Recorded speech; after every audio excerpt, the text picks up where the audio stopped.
नमस्कार दोस्तों, मैं सरस्वती शुक्ला आप लोग को कक्षा 10वीं की फर्स्ट चैप्टर 2-4 अंकों वाले रेखीय समीकरण पढ़ाऊंगी।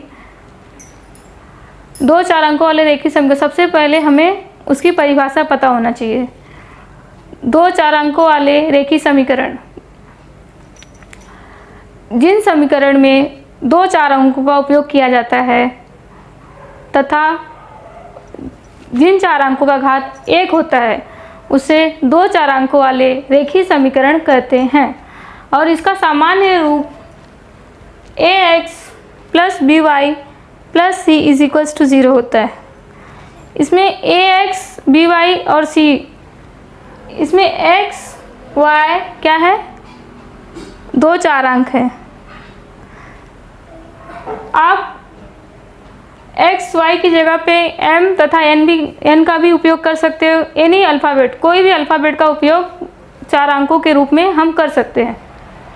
और a b c क्या है? इसमें वास्तविक संख्याएं हैं जिनका मान माइनस भी हो सकता है, प्लस भी हो सकता है, करनी में भी हो सकता है और करनी में भी हो सकता है। ओके, तो ax plus by plus c is equals to 0। उदाहरण के लिए मैंने यहाँ लिखा है 5x plus 8y is equals to 12। देखिए इसका यह क्या है, इसमें 2 घातों, इसका घात क्या है? 1 है 4 अंकों का, और इसमें 2-4 अंकों का उपयोग किया गया है। 5x plus 8y is equals to 12, इसके पहला उदाहरण है। दूसरा उदाहरण हम लिख सकते हैं कि 8y minus 9w is equals to 8। यहाँ पे हम माइनस का भी उपयोग कर सकते हैं, मतलब 2-4 अंकों को सेपरेट करने के लिए हम प्लस अथवा माइनस का उपयोग कर सकते हैं। अब आप यहाँ देख रहे हैं कि यहाँ 2 वेरिएबल है, मतलब 2-4 अंक है और इसकी घात 1 है। अभी देखिए हम घात कैसे पहचानेंगे। फॉर एग्जाम्पल देखो 5m square plus 2n is equals to 6। Okay, यहाँ पे 5m square plus 2n is equals to 6 है। देखिए इसका यहाँ पे 2-4 अंक का उपयोग किया गया है, लेकिन इसका m का घात क्या है? 2 है और n की घात क्या है? 1 है। इसलिए क्या हो गया? यह रेखीय समीकरण नहीं है। 2-4 अंक है लेकिन यह 2-4 अंकों वाले रेखीय समीकरण नहीं है। रेखीय समीकरण हम तभी कहेंगे जब 4 अंकों का मान, 4 अंकों के घातों का मान 1 होगा। अब सबसे पहले अगर हमें रेखीय समीकरण हल करना है तो उसके सबसे पहले हमें उसे पहचान करना है कि यह 2-4 अंकों वाले रेखीय समीकरण है या नहीं है। तो मैं आपके सामने कुछ उदाहरण रखूंगी और आपको समझाऊंगी कि यह 2-4 अंकों वाले रेखीय समीकरण है या नहीं है। जैसे कि आप फर्स्ट एग्जाम्पल देख रहे हैं, example 1, 6x plus 7y is equals to 8। 6x plus 7y is equals to 8। इस समीकरण में 2-4 अंकों का इस्तेमाल किया गया है, x तथा y का उपयोग किया गया है, और इसमें वास्तविक संख्याएं क्या है? 6, 7 और 8 है। तो यह क्या है? 2-4 अंकों वाले रेखीय समीकरण है। मैं दूसरा उदाहरण आपके सामने रख रही हूँ। √2x plus 3y। x, y की जगह पे हम कोई भी 4 अंक का उपयोग कर सकते हैं। a, b भी इस्तेमाल कर सकते हैं। ओके, p, q भी इस्तेमाल कर सकते हैं, कोई भी कर सकते हैं। ठीक है, अभी आप देखिए इसमें इस समीकरण में 2-4 अंक का उपयोग किया गया, पहला x तथा y, और वास्तविक संख्याएं क्या है? इसमें √2, 3 और 5 है। सो √2 क्या है? वास्तविक संख्याएं हैं। हाँ, √2 वास्तविक संख्या है और ये 3, और इसका पहले हमें क्या करना है? पहले तो हमें देखना है कि ये 2-4 अंक है या नहीं है। दूसरा हमें देखना है कि इसके घात, 2-4 अंकों के घात 1 है या नहीं है। तो यहाँ x का पावर जो बोलते हैं घात, यहाँ पे क्या है? कुछ नहीं, दैट मीन्स 1 है। इसका मतलब क्या है, इसका घात क्या है, 1 है। ओके, और इसीलिए हम क्या कह सकते हैं, यह 2 चरांकों वाले रेखीय समीकरण है। तीसरा उदाहरण A/m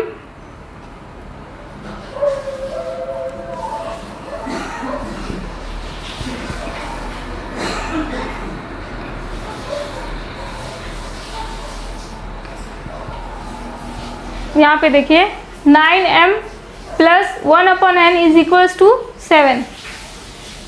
यहाँ पे देखिए इसका आपको, जैसे हम इसको इस तरीके से भी लिख सकते हैं 1/m प्लस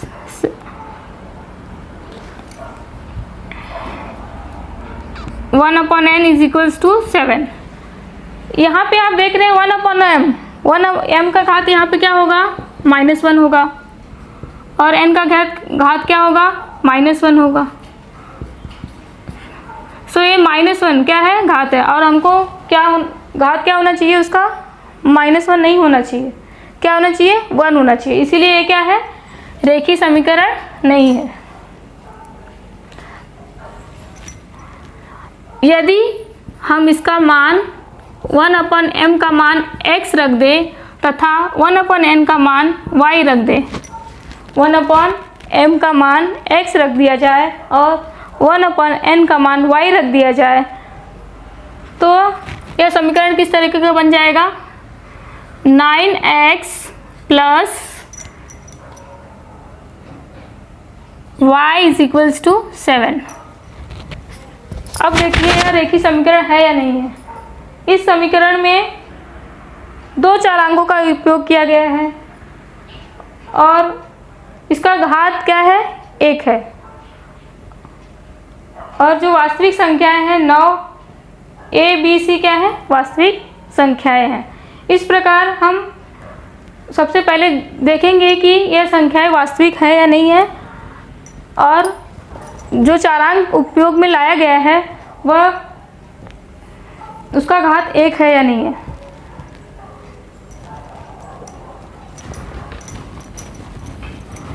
अब मैं आप लोग को A, B और C का मान ज्ञात करना सिखाऊंगी।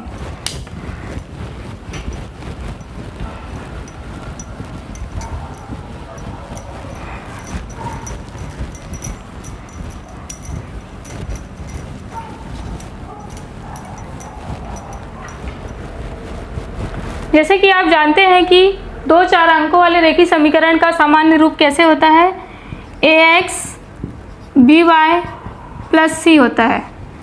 इस समीकरण को यह क्या है, 2 चरांकों वाले रेखीय समीकरण का सामान्य रूप है। समझ लो, मैं आपके सामने कुछ उदाहरण रख रही हूँ। 7y इज इक्वल्स टू 6, ये दोनों एक ही रूप में है। इस इक्वेशन को हम इस तरीके से भी लिख सकते हैं, 9x plus 7y minus 6 is equals to 0। इस तरीके से लिख सकते हैं हम इस इक्वेशन को। अब अगर हम इक्वेशन इस समीकरण का सामान्य रूप के साथ तुलना करेंगे तो देखो इसका सामान्य रूप क्या है, ax by plus c is equals to 0। Okay, so अगर हम इससे तुलना करेंगे तो देखिए 9 क्या है, संख्या है, और a क्या है, संख्या। इसका चारांक क्या है, x है। सो दैट मीन्स क्या हुआ, 9 का a का वैल्यू क्या हो जाएगा, 9 हो जाएगा। a का मान क्या है, 9 है। b का मान क्या हो जाएगा, 7, और c का मान -6। यहाँ तक आप लोग को समझ में आ चुका होगा। दूसरा उदाहरण मैं रख रही हूँ आपके सामने।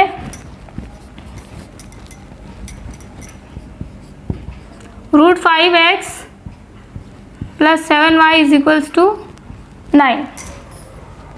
सबसे पहले हमें क्या करना है, इसे 2 चरांकों वाले सामान्य रूप में लाना है, रेखीय समीकरण के सामान्य रूप में लाना है। सो हमारा 2 चरांकों वाला रेखीय समीकरण क्या है, ax plus by plus c is equals to 0 है। यह रूप में है, तो आप इसको a का मान क्या बोल सकते हो, √5, b का मान क्या है, 7, और c का मान क्या हो जाएगा, -9। क्यों? क्योंकि ये 9 जो है अगर हम इसको बराबर के अपोजिट साइड में ले जाएंगे तो प्लस चिन्ह क्या हो जाएगा, माइनस में बदल जाएगा। इसीलिए a का मान क्या हो जाएगा, √5, b का मान 7 और c का मान क्या हो जाएगा, -9 हो जाएगा। यहाँ तक आपको समझ में आ चुका है।